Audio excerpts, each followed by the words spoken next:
In Northern Territory politics, Parliament has wrapped up for the year. The last week proved eventful, with claims the Chief Minister misled Parliament over the Kenbi Land claim. Former chicken farmer from Darwin's rural area, independent MLA Gerry Wood, joined me a short time ago to talk about the year in politics. Gerry Wood, welcome to the program. Good evening. You have to sign off on every piece of legislation in Parliament. How do you think Parliament's gone this year? Well, it's a bit of a blur from my point of view because it's been a long year. I suppose I could say I'm very relieved it's over.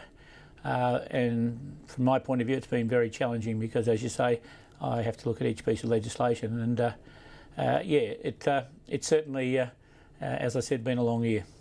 Do you have any regrets over signing off on any particular piece of legislation, Kenbi Land claim, for example? No regrets at all.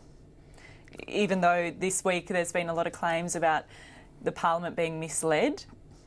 No, I think that was more about just accidental misleading.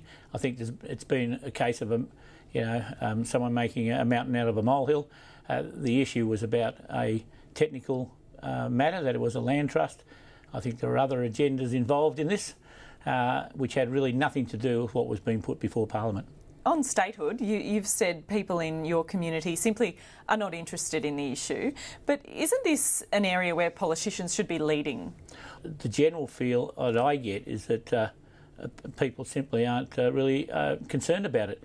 Now, that's not to say that I shouldn't be telling people about what's the advantages of statehood, but I'm on record as saying I still believe statehood is a luxury item, and while we've got people in the Territory that have got extremely poor educational or skills, while they're not attending school, while the health of many of our people is very poor, while employment in many remote communities is very low, then I think that, to some extent I'd rather see my efforts go into that. Now, that's not to say I'm against statehood, but I just sort of see other priorities at the moment. The Statehood Constitutional Convention election has now been pushed back, and you supported this pushback. Why did you force this when it comes at such an additional cost for the government? Well, I actually didn't force it. You see, there are 24 other members of Parliament, and if the other 24 members of Parliament didn't agree with me, this would not be an issue. You would be having an election this year for the constitutional delegates. Just as much as we had politics, I think, destroyed the 2000 move towards statehood, or the previous move towards statehood, I think that this would possibly do the same thing. And that was my feeling. I thought it'd be far better to have a convention and a convention delegates election in a year away from this election cycle. A Territory election will be held next year, and it's highly likely that you probably will lose the balance of power. Where does that leave you? Well, I won't count my chickens before they're hatched, if I can use one of my own favourite topics. Look, I'm not going to worry about that. The time will come, we'll have an election, whatever happens will happen, and then I make a decision whichever way that happens. I wouldn't want to predict the next election.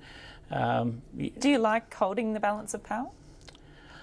In some ways it's a challenge, in some ways it makes you have to work really hard, but I don't feel as though I'm the person necessary that people call the kingmaker. I've tried to use my position, I suppose, wisely and sensibly. I haven't gone into this thinking, well, I can, force the government to do lots of things for my own satisfaction. The whole concept of me coming into this agreement with the Chief Minister was about stability, about good governance, and that's the things that I think have happened.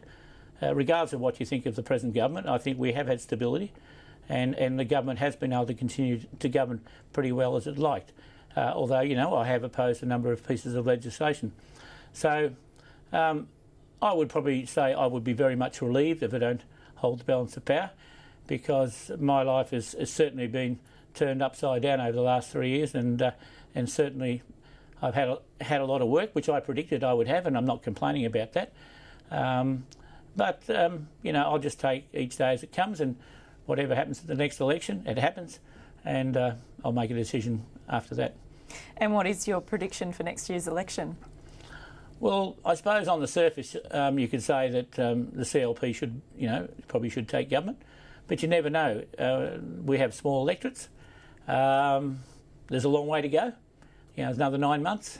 Generally speaking, the government of the day has to win the suburbs of Darwin to get into power. So, look, I don't know. There's some very interesting contests coming up, especially in some of the rural seats this year. So it'll be an interesting election. I don't think anyone will get bored when it comes to watching the election results on that night. Gerry Wood, thanks so much for talking with us. Thanks very much.